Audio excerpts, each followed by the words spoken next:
Hello everybody, welcome to this team deathmatch gameplay on Arcade and brought to you today by Bob Goody. He's going ham, rocking the ACR silencer with the sight. Also for his kill streaks, he's got the UAV, Predator missile, and attack helicopter. His little minions are the grenades known as stuns and the frag grenade. He's going ham with this. The type of game style that Bob Goody has is pretty good. It's pretty unique. He's not really conservative, but he's not really offensive. He doesn't conserve his energy by sitting in corners. He doesn't offensively attack the opponent crazily, but you know, he's kind of moving around a bit, owning the upstairs part of this arcade and map. The escalators is what I like to call it. He's going right here, just going to cut off choke points, do great things for his team, and that's what Tots Nation's all about, helping your team out on the daily. That's what we do.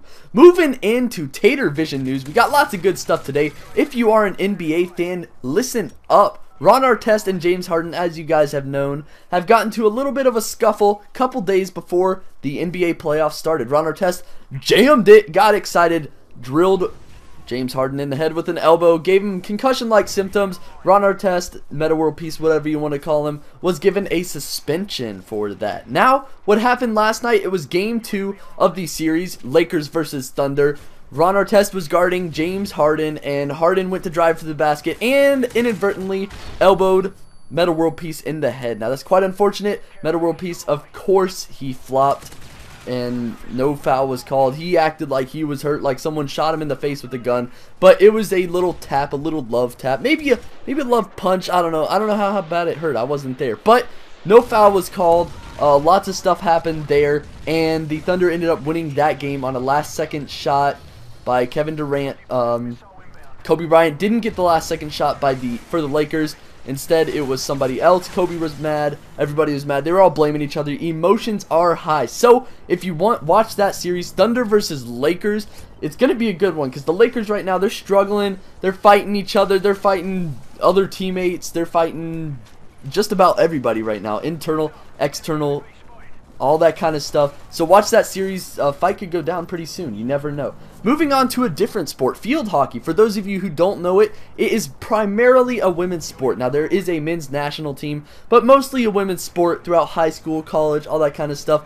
13-year-old Keeling Pilaro, that is his name. He wanted to play a little bit of field hockey. He grew up in Ireland playing field hockey for his teams there, just having fun, and he moves to the States, in Long Island to be specific, tries to play on the women's field hockey team, does great, does awesome, and then later in the season, of course, someone argues about it. Oh, he's destroying all the women, he's too strong, he's too big, it's unfair, all that kind of stuff. Basically, Keeling and his parents, they fought it, they actually won. Congratulations to them. So I'm so happy for that. They won that battle, and why they won it, mostly because the kid's 4'8", 82 pounds. He's a freshman. I doubt he is dominating these women on a varsity level. A 13-year-old freshman beating up 18-year-old women, 18-year-old girls. I don't think it happens. So, you know, they won that case for them. That was great. I was really glad to hear that. In other sports and stuff, not a lot of people hear about field hockey, but that was great for him. So continue rocking it, Keeling Pilaro. Great job. Moving on to the hottest women in the world. These are my top 5 hottest women in the world, and I believe they're probably the hottest women of all time, in my opinion. Now, you guys know there are tons of hot actresses, tons of hot models, all that kind of stuff, so I'm bringing you the top 5 in my opinion. I'm going to do a lot more top 5 stuff in my news videos just because I think it's real cool. It's fun to get y'all's opinion on it. We'll see where this goes. At number 5, I have got actress Olivia Wilde. Now, she starred in one of the movies Cowboys vs. Aliens. Not really a major star, but she was a star nonetheless. Also, she was in House, the TV series. She is smoking hot. So if you want to check out a picture of her, I'll put it in the description.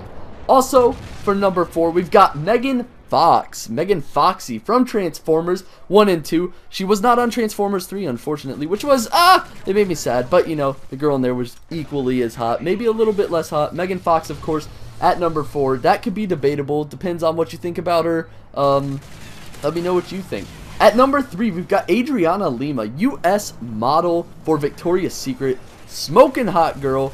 Wears that lingerie all the time. It's awesome. It's great stuff. I'll put a picture of her in the description if you guys want to see that. At number 3, I've got my girl, Mila Kunis. Mila is a smoking hot girl. She played on That 70s Show. and she's also the voice of Meg on Family Guy. And her best performance, in my opinion, Forgetting Sarah Marshall, one of the best movies I've seen in a while. Forgetting Sarah Marshall, that was.